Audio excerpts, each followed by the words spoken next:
Folks, we're back, and it is KSI Fight Week, and that means you already know we have to overanalyze every single piece of footage that we find on KSI so we can make the most informed decision about how he's going to fight against Joe Fournier, even if these specific combinations and or punches aren't necessarily super relevant to the actual fight itself. It's best to have all the information involved. So I guess what I'm saying is KSI dropped some new training footage, and it is about 30 to 40 seconds long, a lot like my sex life. But in this case, I have a feeling it actually is very important to the fight with Joe Fournier. So you already know it's time for the breakdown. Let's go. But like in the boxing ring, I'm just boom. Everyone knows Okay. This has been a combination I've seen KSI work a couple of times now, right? This big overhand. Boom. Which he commits fully on. Like he's throwing that. He does, I mean, he's always done this, but he does leave himself wide open on these shots. Because you do. You have to open up to throw that hard. You do. There's no denying you. If you're going to throw an overhand, you have to open up to throw it. Now, KSI loads this bad boy up, too. Look at that twist. Load and throw. That's a naked overhand, right? That's not something that you usually... Like, Jake landed this overhand against Tyron Woodley. Naked. Yoom, right? You don't usually see that a ton, but in our scene, to be fair, you see it a lot. All right, let's look at the jab here. Jab, right hand, the jab again. Again, though, he does. What worries me with JJ is this: the level of commitment is great, the shot selection good, right hand to the body, but the squared up land is what worries me. Because if that grazes off the body, right? And even the jab behind it worries me a bit. Like in the boxing ring, I'm just... Hook behind. There's more power definitely in that right hand. Boom. Boom.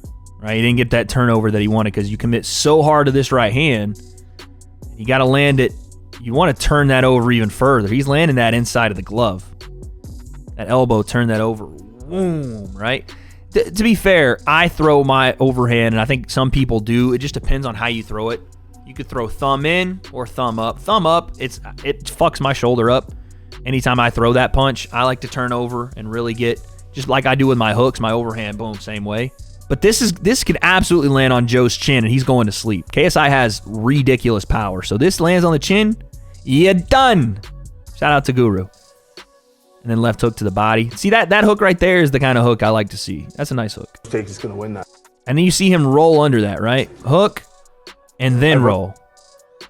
Hook, Everyone roll. knows Jake is going to win that. So Right hand again. Off center line, but man, he's throwing a lot into that. Like I said, you commit like this is a knockout shot.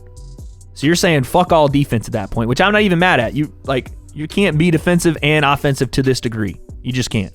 But if you throw like this defensively, it's just one of those things. You're not going to be able to really make an impact and be defensive at the same time. You're going to have to commit. And KSI, one thing about that guy, he will fucking commit when he wants to throw power, dude. We talk about guys committing to shots. What I mean is the full-fledged commitment isn't just dropping your hands and throwing. It is the belief that this shot is going to hurt. I need to throw it, and I need to throw it with intent. Floyd Mayweather does this a ton. Granted, it's Floyd fucking Mayweather. But what I'm telling you is there are certain guys that believe in their game so much that they are willing to take risks that in their mind aren't even risks, because they know if they get to that spot, if they touch you on the chin, it's over. Night, the game is done. Dean continued to throw that right hand versus W.A.D.E, and even in his last fight, he continued to throw that right hand because he believes in it. He believes in it to a degree that he's like, no matter what's going on in this fight, no matter how many times I've been dropped, I still got that one motherfucker.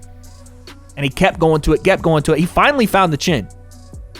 Normally, you don't encourage that, but again, at this level, sometimes guys don't make adjustments quick enough or at all, and it can sneak through. That's what KSI has right now. He has that belief that when he throws that fucking right hand and that left hook comes behind it, one of those two are putting people to sleep. So he says, all this making sure I keep self-aware and technical defensively, I'm going to throw this. You're not going to be able to handle it. That's legitimately KSI's game. And I don't blame him, because everyone he's touched with that has fucking felt it. He fucking put Logan down with it.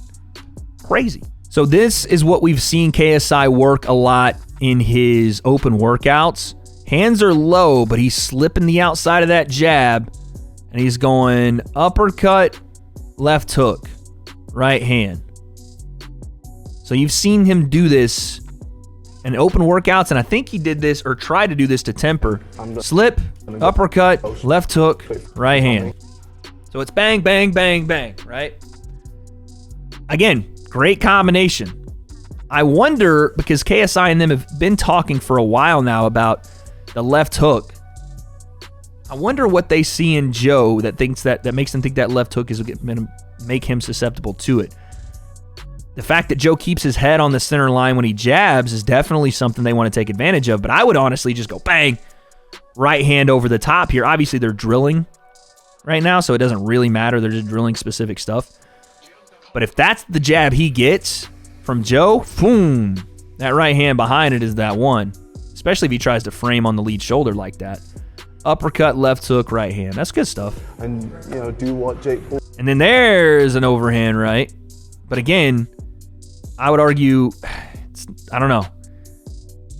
It's not the right time for that shot, especially if you dip inside, because now you have a natural frame. Oh, there's a lead uppercut. Okay. That's fine. I didn't see the lead uppercut. That's the shot you want to go to. Bang, slip underneath, uppercut. Again, the overhand, I don't know if I would go there, but I like the idea just because you have to transition to something there. And then he rolls underneath it. That's good work. I like that. Do what. Boom, uppercut, right hand, rolls out. Yeah, we like that. That's clean. That uppercut's fast. I didn't see it. Boom, boom. Oh, good. I'm just trying. Slip inside, then change angle, right hand. KSI's twitchy, man. I'm just trying. Boom. Granted, obviously, again, we're drilling, but you like that. Boom. Off center line, flip the hips, right hand through. But again, in this in-between, they're only drilling one shot. Slip. What happens if this one comes down the pipe? You know what I mean? That's where you got to be aware. Is if this right hand, because the jab, yeah, it's not always to just range find. It's not always to pop you in the nose. It is to sometimes influence you. So if he starts feinting that jab out, throwing the jab out, and KSI's finally showing a pattern of either inside or outside, which is, I do like that they're working both sides of this. But if he shows a pattern of slipping inside that shot, this right hand's going to come right down the pipe. And with those hands low, that's the danger zone. Boom. Do I look like I'm trying to ring? Yeah, but like. So all in all, that's some good footage from KSI. I do like some things he's doing. Like I said, when he commits to shots, those things are coming down the pipe like a fucking train coming down the tracks. You are not stopping that unless it touches you on the glove, and it might go through that straight to your chin, and then you're on the floor asking what happened. But there are some things that you do worry about. Again, this is the same thing we talked about in the temper fight, him closing distance with his hands low, right? Him being very twitchy, very explosive, but on single shots, that stuff works. If multiple come from Joe, pause. If multiple shots come from Joe, and KSI is only slipping inside of one at a time and then looking to throw his, that's where you get into that firefight. And again, the most accurate puncher wins. I don't know who that is or how that kind of works itself out, but I do think KSI has all that it takes to beat Joe. He's younger, faster, stronger. Again, we talk about his mentality all the time. And I'm also loving the technical progression, not just the blitz. That's a novelty act. That's something he can throw in every now and then, but the actual boxing anticipation, the muscle memory that comes with it, and hopefully the variety in shot selection that I'm seeing here. What happens, though, on this Saturday? It is fight week by the time this video's coming out. I don't have those answers just yet, but press conference breakdown and predictions coming soon, so guess we'll find out.